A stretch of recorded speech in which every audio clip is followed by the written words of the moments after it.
François Varin, bonjour. Bonjour. Vous êtes directeur chez Payval Conseil et je vous reçois pour comprendre comment la prise de décision dans les entreprises peut être facilitée par un expert, un copilote en quelque sorte. Première question, est-ce qu'on a vraiment besoin de cet accompagnement alors que nous avons de plus en plus de chiffres, de données à notre disposition ? Oui, vous avez raison, c'est vrai que nous mesurons de plus en plus de choses et que nous produisons de plus en plus de données, ce qui peut parfois donner l'impression que la décision est plus simple. Pourtant, un de nos clients, directeur financier d'une entreprise du CAC 40, disait récemment à ses équipes « Nous sommes un rétroviseur cassé ». Alors rétroviseur parce que nous expliquons le passé plus qu'autre chose, et cassé parce que nous avons un prisme dans nos analyses.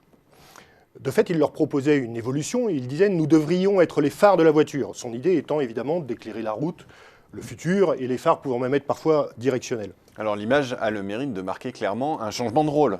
Oui, mais elle ne marque pas un changement profond de posture, elle reste mécanique.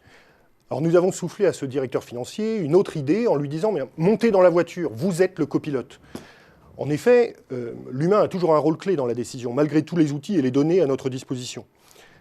Alors le copilote ne tient pas le volant, bien entendu, mais il est dans la voiture. Il prend le même niveau de risque que le pilote.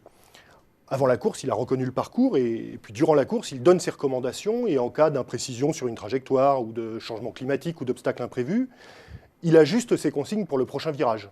Le succès de Sébastien Loeb est aussi celui de Daniel Elena, son copilote, et il ne manque d'ailleurs jamais une occasion de le rappeler. Alors cette posture de copilote, elle est valorisante, mais elle est difficile à atteindre, à conquérir. Oui, très difficile en effet, et cela pour au moins deux raisons. La première tient au fait que vous ne montez pas dans la voiture comme ça, en disant au pilote « Bonjour, aujourd'hui c'est moi ». Il doit bien entendu y avoir une relation de confiance construite dans la durée, vous devez faire vos preuves. Et la deuxième raison, c'est que pour être crédible auprès du pilote, eh bien, il faut aussi connaître parfaitement bien le métier.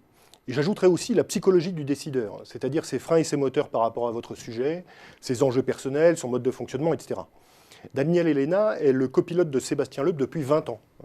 Il s'est aussi essayé au pilotage plusieurs fois, et je suis certain que ça lui permet de mieux comprendre encore ce que vit son pilote. Et pour ceux qui n'ont pas forcément 20 ans devant eux, comment réussir cette mise en œuvre en un temps court? Quels sont les conseils que vous donneriez?